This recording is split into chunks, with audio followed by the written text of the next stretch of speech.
अस्सलाम वालेकुम। New digital से मैं हूं अली मुराद। नाजरीन, सियासी पारा जो है पाकिस्तान का वो पूरी तरह से जो वो हाई है। पीटीआई का प्रोटेस्ट जो है उसका पड़ाव जो है वो इस्लामाबाद डी चौक की जानिब जो है वो गामजन है। मेरे साथ इस्लामाबाद से जो है वो जर्नलिस्ट बिलाल अब्बासी साहब मौजूद है। इनसे इस्लामाबाद के बारे में जो है वो सूरत हाल जानते हैं। अलीमा खान साहिबा से भी इन्होंने इंटरव्यू किया है, इनसे जानते हैं कि आखिर उनके अज़ाइम जो हैं वो क्या हैं। तो बिलाल अब्बासी साहब, मुझे बताइएगा कि डी चौक की जो है वो इस वक्त सूरत हाल क्या है। जी अली मुराद साहब, इस वक्त डी चौक की जो मौजूदा सूरत हाल है इंतहाई इंतहाई कशीदा है। जो रेंजर्स है उस और पाकिस्तान तहरीक इंसाफ के जो कारकुनान हैं उनमें शदीद झड़पें जारी हैं। पाक फ़ौज इसके बैक साइड पे है, यानी कि रेड जोन में है, और रेड जोन में बेलारूस के प्रेसिडेंट और उनका कमोपेश 60 से ज़्यादा रुकनी वफद भी मौजूद है।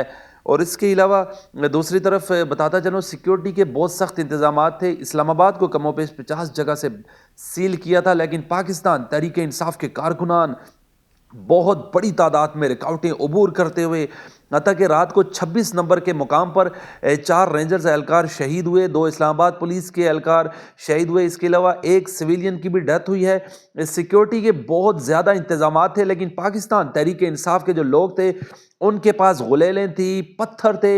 इतने पत्थर बरसाए गए 26 नंबर के मुकाम पर, इतने पत्थर बरसाए गए कि मैं आपको बताऊं कि मेरा पहली दफ़ा एक्सपीरियंस था कि मैं पत्थर से गुज़र के जब वो इस्लामाबाद गुज़रे, इस्लामाबाद की तरफ इंटर हुए 26 नंबर से, तो पत्थर ख़त्म होने का नाम नहीं ले रहे थे। जी बिलाल अब्बासी साहब, मुझे बताइएगा कि सिक्योरिटी के इंतज़ामात जो हैं वो किस तरह हैं। हमने देखा है कि लाहौर भी जो है वो मुकम्मल तौर पर जो है वो सील कर दिया गया। तो इस्लामाबाद के क्या हालात हैं, और अब तो शूट एट पॉइंट के भी जो है वो ऑर्डर्स जारी किए गए थे, तो इसके बारे में बताइएगा। इस्लामाबाद के हालात इंतहाई कशीदा हैं। पाक फ़ौज ने जो रेड जोन का चार्ज संभाल कर रखा हुआ है। अभी इतलात ये हैं कि शेलिंग भी हो रही है, रबड़ बुलेट्स भी चल रही हैं, और हवाई फायरिंग भी हो रही है।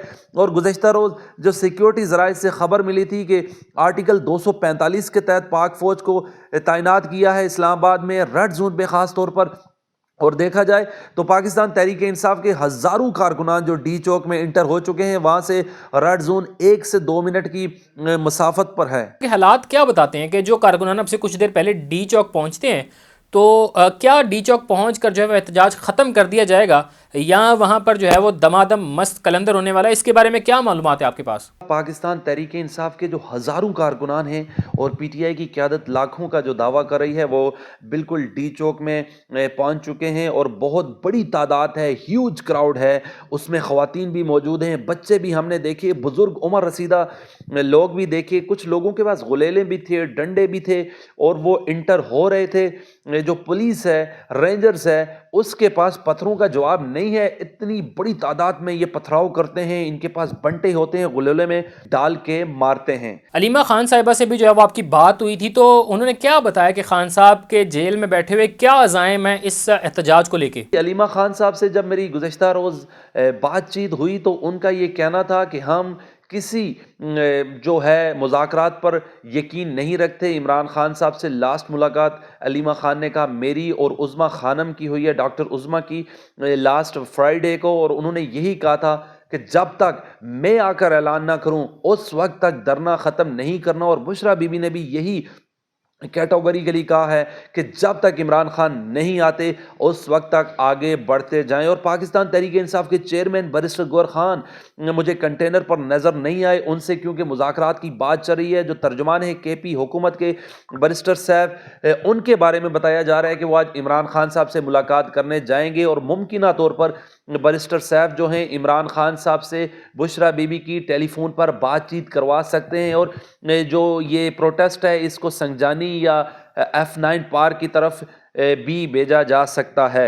इसकी क्या वजह लगती है आपको कि जब भी दूसरे ममालिक के सरबराहान जो है वो पाकिस्तान का रुख करते हैं, 2013 की भी मिसाल है, तो क्यों पीटीआई जो है वो सड़कों पर निकल आती है? इसके पीछे क्या रीज़न लगती है आपको? जी, इस वक्त जो बेलारूस का वफ़द है उसमें प्रेसिडेंट भी मौजूद हैं। बेलारूस का जो वफ़द था वो 24 तारीख को اسلام آباد انٹرڈ ہوا تھا. بہت بڑی تعداد میں ان کے ساتھ سیکیورٹی فورسز اور رینجرز موجود تھی. اس کے علاوہ گزشتہ روز 25 تاریخ کو یعنی کہ بیلاروس کے پریزیڈنٹ آئے, ابھی وہ ریڈ زون میں موجود ہیں. وہ مختلف جو پاکستان کے سرکاری افسران ہیں, جو وفاقی کابینہ کے لوگ ہیں, سینیٹرز ہیں, ان سے ملاقات کر رہے ہیں. لیکن یہ جو آپ نے سوال پوچھا کہ کیوں پاکستان تحریک انصاف جب بیرونی مہمان آتے ہیں, سربراہان آتے ہیں, اس وقت احتجاج کرتی ہے, تو اسی طرح 2013 میں چائنا کے جو پریزیڈنٹ تھے وہ آ رہے تھے, تب بھی ان کا احتجاج کی وجہ سے, دھرنے کی وجہ سے ان کا جو دورہ تھا وہ کینسل ہو گیا تھا. اس کے علاوہ ایس سی او کانفرنس ہو رہی تھی. ایس سی او کانفرنس جب ہو رہی تھی تو اس دوران بھی پاکستان تحریک انصاف کے جو رہنما تھے انہوں نے کوشش کی تھی کہ ہم اسلام آباد انٹر ہوں, پروٹیسٹ کریں. عمران خان صاحب سے ملاقات نہیں کروائی جا رہی, لیکن اس وقت ڈاکٹر عاصم نے اور پیمز ہاسپٹلز کے ڈاکٹر نے عمران خان کا چیک اپ کیا تھا. اور ابھی بھی رائٹ ناؤ بیلاروس کا وفد موجود ہے, پریزیڈنٹ موجود ہیں, احتجاج جاری ہے, شیلنگ ہو رہی ہے. حتیٰ کہ جو اسلام آباد میں کنٹینرز تھے ان کو جو گرین کلر کا کپڑا ہے وہ لگا کر ڈھانپا گیا تھا تاکہ جب یہ مہمان گزریں گے ان کو بیڈ امپیکٹ نہ پڑے کہ اسلام آباد میں کنٹینر سے تمام شہر کو بند کیا ہوا ہے.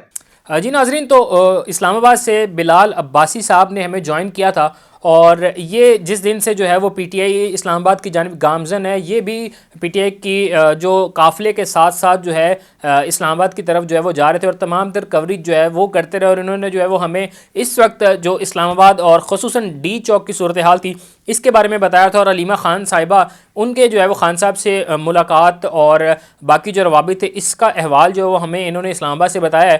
مزید جو معاملات کس طرف جاتے ہیں سیاسی, آپ کو وقتاً فوقتاً جو ہے وہ اپڈیٹ کرتے رہیں گے. ہمارے ساتھ جڑے رہیے گا. اسی کے ساتھ اپنے میزبان کو اجازت دیجیے. اللہ نگہبان.